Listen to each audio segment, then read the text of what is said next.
राम वो थे जिनको नौका पार कराने के लिए मल्लाह की सहायता लेनी पड़ी। राम वो थे जिन्होंने सबरी के झूठे बेर खाए। और राम राज्य का अर्थ क्या होता है? राम राज्य का तो अर्थ ये होता है जिस राज्य में कोई भी माँ का बेटा भूखे पेट ना सोए, किसी भी बेटी के साथ बलात्कार ना हो, किसी के साथ किसी तरीके का अत्याचार ना हो, हिंदू मुस्लिम सिख ईसाई सब एक साथ मिलजुल कर रहे हैं। और राम किसी एक के नहीं, राम हिंदू के भी हैं, मुस्लिम के भी हैं, सिख के भी हैं, ईसाई के भी हैं। राम तो हर एक व्यक्ति के हैं जो राम को श्रद्धा से मानता है। लेकिन इन लोगों ने जिस तरीके से राम को वोट बैंक का जरिया बनाया, मंदिर का उद्घाटन कार्य में हकीकत में अगर होना चाहिए तो वो होना चाहिए 17 अप्रैल को।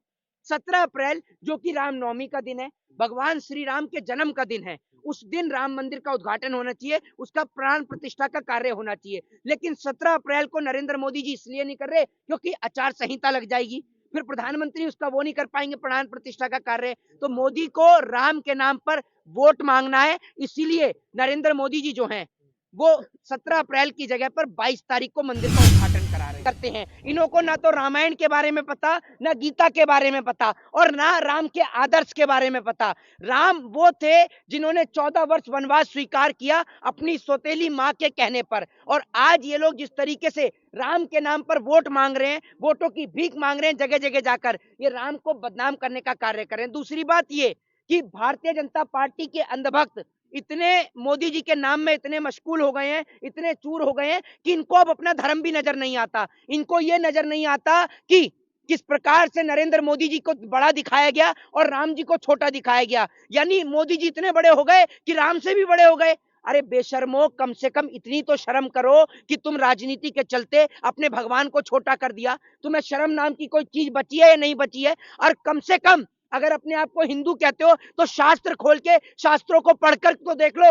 उन शास्त्रों के अंदर साफ तौर पर लिखा है कि जब तक मंदिर का कार्य संपूर्ण नहीं हो जाता तब तक आप मंदिर के प्राण प्रतिष्ठा का कार्य नहीं कर सकते। जिसको लेकर जो हमारे 4 शंकराचार्य जो हैं, जो 4 पीठ जो हैं, उन्होंने राम मंदिर के प्राण प्रतिष्ठा के कार्य में आने से मना कर दिया है। उनका साफ तौर पर कहना है कि भैया अभी मंदिर का जो शिखर है वो बनकर तैयार हुआ नहीं है, मंदिर का 80% कार्य हुआ है और आप मंदिर का उद्घाटन कर रहे हैं। पिछली बार के चुनाव में जिस तरह से पुलवामा अटैक के नाम पे वोट मांगा गया है, उसी तरह से इस बार राम मंदिर के नाम पे वोट इस मांगा बार नहीं, हर बार ये लोग राम मंदिर के नाम पर ही वोट मांगते हैं। सबसे पहली बात तो आपको पता होगा कि जब ब्रह्मा जी जो हैं, वो ब्रह्मा जी जब हवन करने के लिए बैठे थे, आपको पता होगा जब वो सृष्टि की रचिता कर रहे थे, सृष्टि को रच रहे थे, उस वक्त पे जब हवन किया गया था, तब उनकी पत्नी जो है वो सावित्री उस हवन में मौजूद नहीं थी, तो वो सफल नहीं हुआ था। तो सबसे पहले तो हिंदू धर्म के मुताबिक कोई भी यज्ञ जो है वो जब तक संपूर्ण नहीं होता, जब तक उसमें हस्बैंड और वाइफ एक साथ नहीं बैठते, पति और पत्नी एक साथ नहीं बैठते। नरेंद्र मोदी जी किस मुंह से राम मंदिर के प्राण प्रतिष्ठा का कार्य वो कर रहे हैं, मुझे बताइए। दूसरी बात ये कि अगर नरेंद्र मोदी जी प्राण प्रतिष्ठा का कार्य करेंगे तो स्कूलों का, कॉलेजों का और अस्पतालों का उद्घाटन क्या महंत और शंकराचार्य करेंगे? बताइए। मंदिर का उद्घाटन कार्य में हकीकत में अगर होना चाहिए तो वो होना चाहिए 17 अप्रैल को।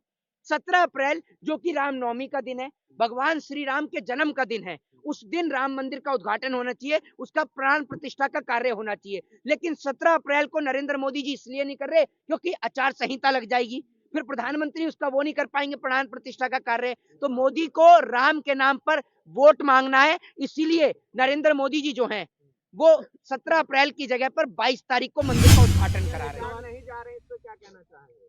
देखिए, एक बात मैं आपको बता दूं, अभी राम मंदिर का कार्य पूरा हुआ नहीं है, उसका शिखर बन के तैयार हुआ नहीं है। तो जब आप सोचिए कि रामलला को उसमें विराजमान कर दिया जाएगा, तो उसके बाद जब उस शिखर पर चढ़कर उस शिखर के कार्य को पूरा करेंगे तो भगवान के सर पर पैर रखेंगे।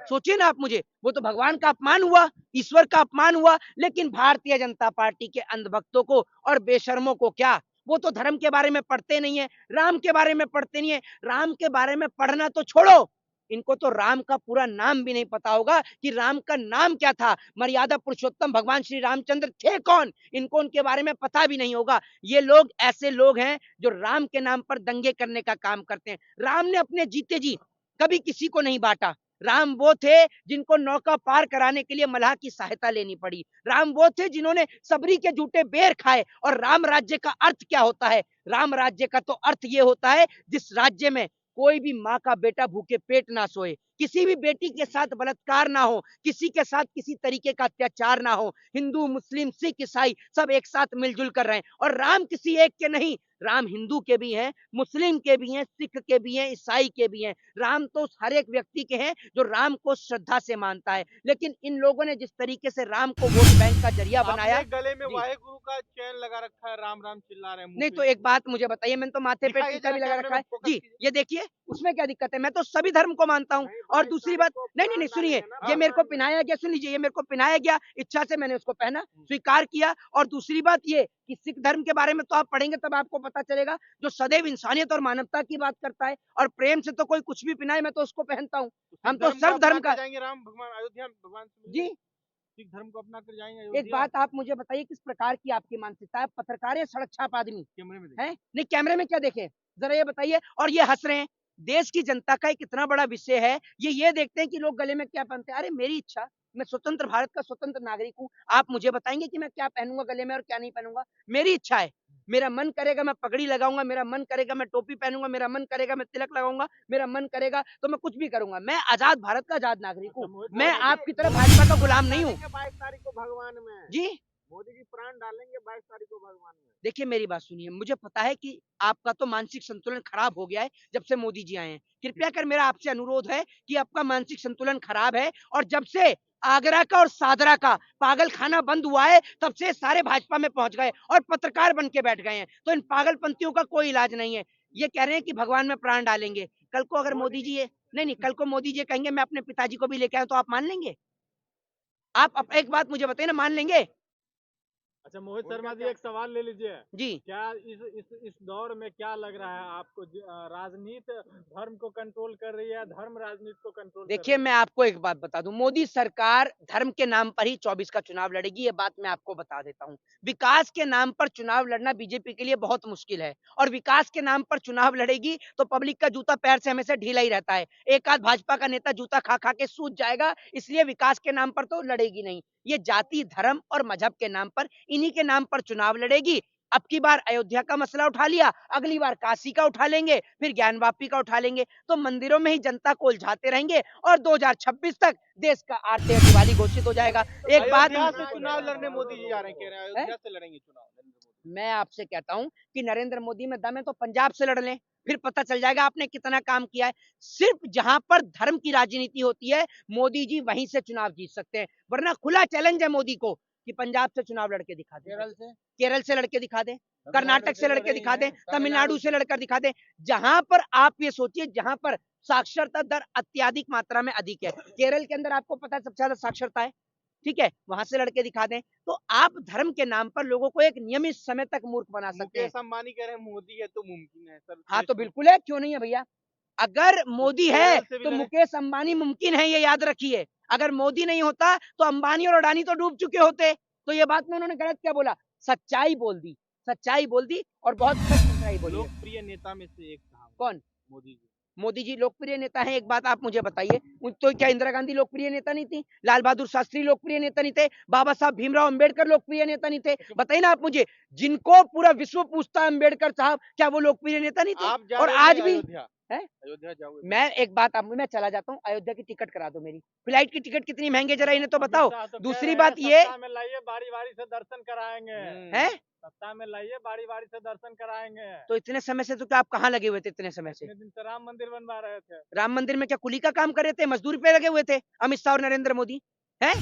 मजदूरी पर थे क्या? सौभाग्य की बात होगी वहाँ मजदूर का काम करना, वो तो पत्थर लेके तो गए। ये बेचने वालों में से देश को सौभाग्य की, अगर इतना ही सौभाग्य का काम था तो जैसा को बीसीसीआई से निकालकर वहां पर मजदूरी का ठेका दिलवा देते, वहां जैसा कट्टा उठा के चलता मंदिर में तो मुझे भी अच्छा लगता, फिर हम लोग भी पहुंचते। लेकिन आप ये देखिए, जिन लोगों ने राम मंदिर के लिए सब कुछ किया, आज वो लोग उद्घाटन से गायब हैं। उद्घाटन में तो सचिन तेंदुलकर को बुलाया जा रहा है, जैसे सचिन तेंदुलकर ने मंदिर का मसला सॉल्व कराया। आज तो भगवान को भी इन्होंने बांटने का काम किया कि पैसे वालों के लिए, वीआईपी लोगों के लिए राम के दर्शन है। 22 तारीख को जब राम मंदिर के प्राण प्रतिष्ठा का कार्य होगा तो आप और हम सभी लोग देखेंगे कि किस प्रकार से सारे अमीर लोग दर्शन करेंगे मंदिर का, एक भी गरीब आदमी नहीं करेगा। एक बात मुझे बताइए, कोई भी बड़ा आदमी जाता है, सारे मंदिरों के गेटों को जो है बंद करके पब्लिक को साइड में कर दिया जाता है। क्यों भाई, क्यों? आपने भगवान को खरीद लिया है? भगवान आपके या हमारे नहीं है। अरे एक राम आम को लेके आए हैं वो, इनको करंट वरंट लगा है कैसे चिल्ला रहे हो? राम को लेके आए हैं, हैं? राम को लाए हैं। कल को आप अगर एक मिनट, कल को आप अपने पिताजी को भी आप ही लेके आए हैं? आपके पिताजी आपको लेके आए या आप अपने पिताजी को लाए हैं? अरे भाई राम को लेके आए हैं। कहाँ थे राम? कहाँ थे राम? अब ये कड़कड़ में राम, अब ये उनसे पूछो ना। नहीं राम को कहाँ से लेके आए जरा? अरे गाना है भैया कि जो राम को लाए हम उनको लाएंगे, चल रहा कहाँ है। से लाए हैं राम को? कोई ये तो बताए राम कहाँ थे, कहाँ से लाए हैं? पूछिए अमित जी से। कहाँ से लाए हैं? अरे तिरपाल से मंदिर में लेके आए हैं, हैं? तिरपाल से मंदिर में लेके आए हैं। कौन लेके आए? मोदी जी? हाँ। तो यानी मोदी जी ने सुप्रीम कोर्ट के जज को खरीदा है? बोलिए ना, हाँ करिए, कोई तो सब गूंगे हैं। अरे गूंगे हैं क्या आप लोग? बहुत चिल्लाते हैं मोदी ने मंदिर बनाया। कार्यकाल में फैसला अगर हुआ है। आप कहते हो अच्छा, यानी मोदी के कार्यकाल में अगर मंदिर का फैसला हुआ है, अगर मंदिर का श्रेय आप मोदी को देते हैं, तो जो किसान हमारे मरे उनके मरने का श्रेय भी मोदी को दीजिए, बेरोजगारी का श्रेय भी मोदी को दीजिए, महंगाई का श्रेय भी मोदी जी को दीजिए, और देश के ऊपर बढ़ते कर्जे का भी श्रेय नरेंद्र मोदी जी को दीजिए। है चापलूसो पत्रकार आपके पास जवाब? है जूता चाटने वाले पत्रकार आपके पास कोई जवाब? सरकारी पत्रकारों है कोई रिप्लाई? या सबके मुंह में फेविकॉल जम गई, सब चुप हो गए, गूंगे हो गए क्योंकि आपके डैडी के ऊपर बात आ गई? तो इसलिए डैडी की गुलामी बंद कर दो, ठीक है? देश की गुलामी करो। जय हिंद, जय भारत, वंदे मातरम।